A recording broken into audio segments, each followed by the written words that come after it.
मार दे, मार, क्या करेंगे ये लोग? कुछ नहीं। तो अरब को कंट्रोल करने के लिए अमेरिका के पास इजराइल है, इंडिया को कंट्रोल करने के लिए पाकिस्तान है, चाइना को कंट्रोल करने के लिए इंडिया है, रसिया को खुद डायरेक्ट कंट्रोल करता है। तो हम लोग ज्यादा नहीं ना उड़ सकते हैं, डिपेंडेंट नहीं है। चाइना क्या कर लीजिएगा, अब चाइना को कैसे कंट्रोल करना पड़ेगा, उसको खूब से खूब करेगा, इंडिया को क्या देगा, ज्यादा हथियार देने लगेगा, चाइना का तो देना उसको, इंडिया किसी का नहीं सुनता है। फिर उसको ये भी देखना है ना कि चाइना के बाद हमें इंडिया को ही कंट्रोल करना है, क्योंकि थर्ड तो हम ही लोग हैं। तो अगर चाइना और अमेरिका कभी लड़ेंगे ही ना, बड़े लोग नहीं, फिर ताइवान को लेके उनके बीच में गर्मागर्मी हो गई थी ना, वो तो होते रहता है, धीरे धीरे उसको ऐसा कैप्चर करेगा, बढ़िया से माहौल देखता है। जैसे 1962 में जब हमारे यहाँ वार हुआ था, रसिया हमें बचाने नहीं आया था, बचा भी नहीं पाता, क्योंकि चाइना वो उस माहौल को तलाश रहा था कि 1960 में हम लोग का पंचशील समझौता खत्म हो गया था। वो सोच रहा था कि ऐसा टाइम आए ना जहाँ वर्ल्ड उलझी हुई हो। उसी समय क्यूबन मिसाइल क्राइसिस हुआ था। ऐसा लग रहा था कि अमेरिका और रसिया में परमाणु युद्ध आज हो जाएगा कि शाम में होगा कि सुबह होगा, कुछ नहीं पता, मार दिया 62 में आ जाओ। यहाँ पे अमेरिका करा, हमको क्या पता भाई, रसिया करा हमको। तो ऐसा कहीं ना कहीं जब टाइम आएगा तो चाइना और अमेरिका और रसिया एकदम आमने सामने होंगे, उसी समय ताइवान को लेके चला जाएगा और रसिया भी कहेगा लेके जा, इधर लेके जा, क्योंकि कुछ ना कुछ डाइवर्जन अमेरिका ताइवान को बचाने के लिए पक्का करेगा वहाँ। अब इसीलिए चाइना को देखिएगा, हमेशा कुछ ना कुछ गड़बड़ सड़बड़ करते रहता है ताइवान में। वो पाथ तलाश रहा है कि कहां से एंट्री करेंगे, क्या करेंगे, वो ड्रिल कर रहा है, ड्रिल। किसी दिन ड्रिल के नाम पे अनाउंस करेगा this is not drill, now this is ours, वो ले लेगा ताइवान, दब लेगा। लेकिन जिस समय रसिया अमेरिका बिजी रहेंगे वो ताइवान की ओर जाएगा। बट अगर हम मैप में देखेंगे तो ताइवान एकदम फार ईस्ट है, तो इसे अपनी हैवी मिलिट्री, एयरफोर्स, नेवी को ताइवान की ओर ढकेलना पड़ेगा। एग्जैक्ट वही टाइम होगा हम लोग कश्मीर के लिए अक्साई चीन पे चढ़ जाए, पर हम थोड़ी करेंगे। अब ये तो मोदी जी बताएंगे पर हम नहीं करेंगे ना, क्योंकि यही खराबी लगती है। आपके पास है, वहां पे हमारी सेना लड़ सकती है, पर इंडिया आगे बढ़ के कभी भी ना लेता है, ना अटैक करता है, कुछ नहीं करता। हमारी फिलॉसफी नहीं है।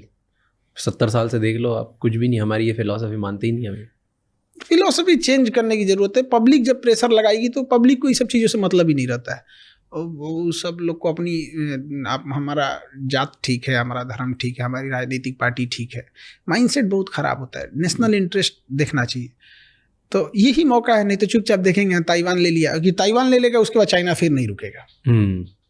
ताइवान लेने के बाद तो खत्म, बेलगाम घोड़ा, क्योंकि वो सेमीकंडक्टर, सिलिकॉन शील्ड उसको रोक के रखा है। और दूसरा उसके बाद क्या है ना कि इसका इंटरनल इशू खत्म हो जाएगा चाइना का।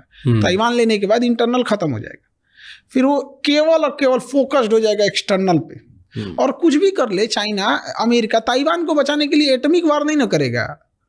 और चाइना का तो कोई लिमिट नहीं है, उसको तो हर हाल में वो चाहिए ही चाहिए, वहां पे ले ही जाएगा वहां पे।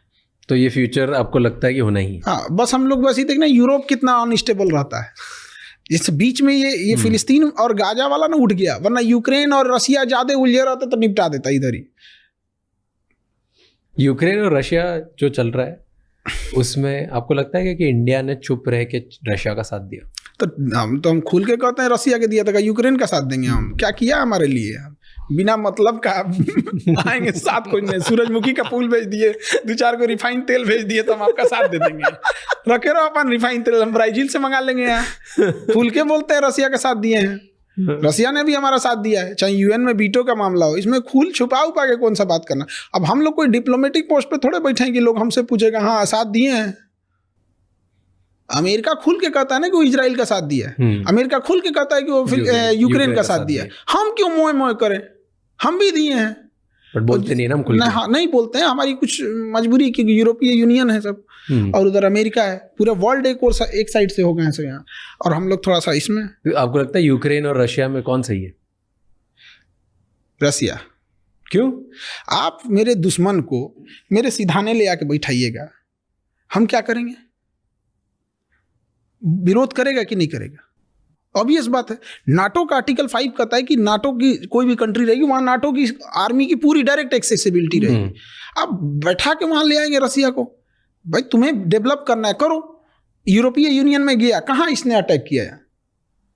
बिना मतलब का उसको कहाँ से जाएगा? और नाटो का मतलब क्या बनता है आज के डेट में, जब वर्ल्ड यूएनओ है, यूएनओ कहता है कि हम थर्ड वर्ल्ड वार होने नहीं देंगे। ये 32 कंट्री मिलके कहते हैं अगर हमारे पे किसी ने मारा हम सबको मिलके मारेंगे। क्या मतलब बनता है? नाटो का तो होना ही नहीं चाहिए दुनिया में।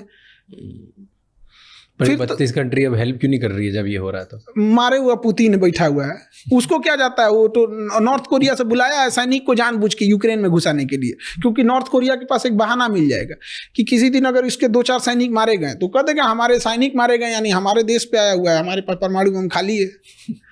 वो जानबूझ के लाया ना कि उसके पास एक और फ्रंट खुला रहे। और जब से ट्रम्प आए हैं तब से तो यूक्रेन और कमजोर हो गया। क्यों? वो तो जो वीडियो आया उसमें भी उसने क्लियर ही कर दिया दुनिया में, जबकि अमेरिका तो साथ दे रहा था यूक्रेन का। बिल्कुल, वो तो सब यूरोप वाला सब साथ ही दे रहे थे सब। तो अब क्या? अब समेट लेगा डोनबास को और ये वाला रीजन को। उसने पहले फ्री इंडिपेंडेंट स्टेट घोषित कराएगा, उसके बाद से फिर करा देगा कि भाई मेरी इकोनॉमी उतनी अच्छी नहीं है, हम यूक्रेन से टूट तो गए लेकिन फिर हम रसिया में मर्जर चाहते हैं। रसिया में मर्जर हो जाएगा, जैसे क्रीमिया हुआ वैसे डोनबास हो गया, डोनेस्क हो जाएगा, मर्जर हो जाएगा। और उस एरिया में रसिया ने जितने भी फाइनेंशियल लॉसेज हुए, जितना उसका पैसा खर्च हुआ है, उस एरिया में इतने मिनरल्स हैं, उससे उसकी रिकवरी हो जाएगी। मतलब फ्यूचर तो अब यही है, यूक्रेन गया। दूसरा एक और रीजन समझिए, पुतिन इतने दिन से राष्ट्रपति है, 10 साल प्रधानमंत्री रहे, और उस समय राष्ट्रपति तब इंडिया की तरह रसिया का होता था कि राष्ट्रपति के पास कोई पावर नहीं रहेगा, सारा पावर प्राइम मिनिस्टर के पास रहेगा। तो पुतिन 10 साल तक प्राइम मिनिस्टर थे। बट रसिया का एक रूल है कि 10 साल से ज्यादा आप 2 टर्म से ज्यादा पूरा नहीं कर सकते। तो उसका जब 10 साल कंप्लीट होने वाला ना, तो उसने अपने संविधान में संशोधन कर दिया कि प्राइम मिनिस्टर के पास अब कोई पावर नहीं रहेगा, अब सारा पावर राष्ट्रपति के पास रहेगा। और खुद राष्ट्रपति बन गया। वीडियो गेम खेल रहा है। अब 10 साल उसका पूरा हो गया 2022 में। अब क्या करे भाई, यहाँ तो 2 टर्म से। तो स्पेशल अमेंडमेंट इन कॉन्स्टिट्यूशन 2036 तक इसमें कोई चेंजिंग नहीं होगा। इंडिया में भी ऐसा हुआ था, 2002 में हुआ था कि लोकसभा की सीटें 2026 तक नहीं बढ़ाई जाएंगी। तो उसने कहा कि 2036 तक मतलब अभी एज इट इज रहेगा यहाँ पर। अब इंटरनल बगावत होने लगा। तो जब इंटरनल बगावत होती है ना, तो इसको कंट्रोल करने का सबसे आसान तरीका होता है ना, कोई वार कर दो। ऐसे ही माओ के टाइम पे हुआ था 1960 में चाइना में मार दी, इंडिया में लड़ गए यहाँ पे। ऑब्वियस बात है, अभी आज चाहे महंगाई जितनी भी हो, चाहे जो भी हो, हमें अपने प्रधानमंत्री से या एट ए टाइम के प्रधानमंत्री या पहले के कोई भी प्रधानमंत्री लाख शिकायत होगी। लेकिन जब वार के टाइम पे तो हम सब एक हैं।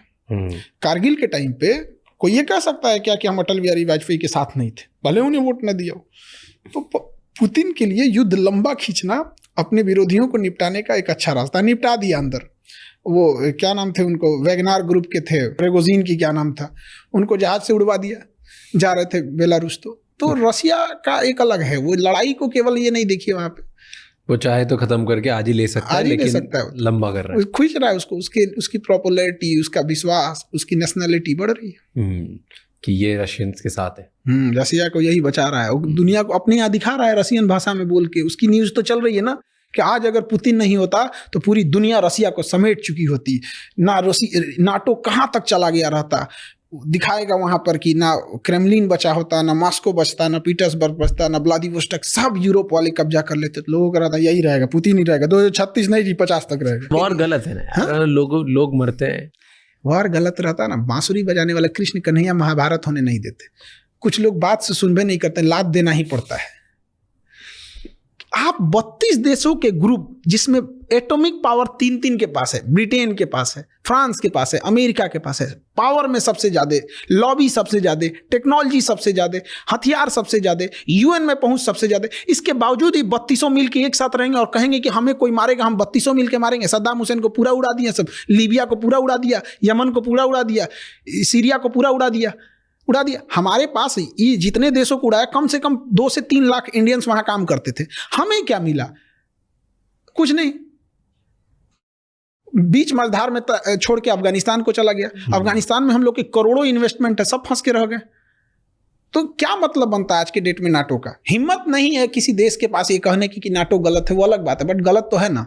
पर उनका मेन आइडिया तो ये है ना कि कोई भी एक दूसरा पावरफुल देश हम छोटे छोटे देशों को अलग तरीके से खत्म ना करे, इसलिए हम सब साथ में जुड़ के रहेंगे, क्योंकि हम सब बहुत पास में बहुत छोटे छोटे देश हैं। कौन? यूरोप वाले कहते हैं ऐसा? हाँ, तो मेन मतलब तो इसीलिए तो स्टार्ट हुआ था ना नेटो, कि NATO एक छोटा देश सारे NATO हुआ था सब किसको मिलके कंट्रोल करने के लिए। उस समय रसिया बेलगाम था, यूएसएसआर था।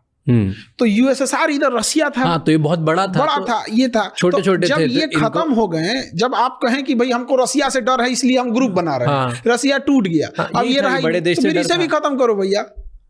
तो फिर तो वही बात हुआ, इसके डर से आप बनाए और आप खुद बने गए, तो आपके डर से भी तो कोई और बनाना चाहिए। फिर चाइना बना लिया तो क्या गलत किया?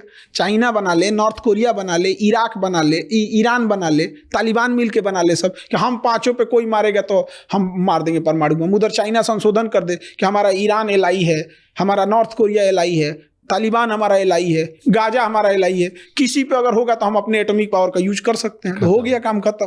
तो ये देखिए थर्ड वर्ल्ड वॉर किस चीज से होगा हमें पता नहीं, लेकिन एक कहावत का एक विद्वान ने कहा था कि थर्ड वर्ल्ड वॉर कब होगा ये पता नहीं, लेकिन फोर्थ वर्ल्ड वॉर हम लोग पत्थर और लाठियों से लड़ेंगे, क्योंकि थर्ड वर्ल्ड वॉर में इतनी तबाही मचाएगा सब कि हम लोग स्टोन होज में चले जाएंगे।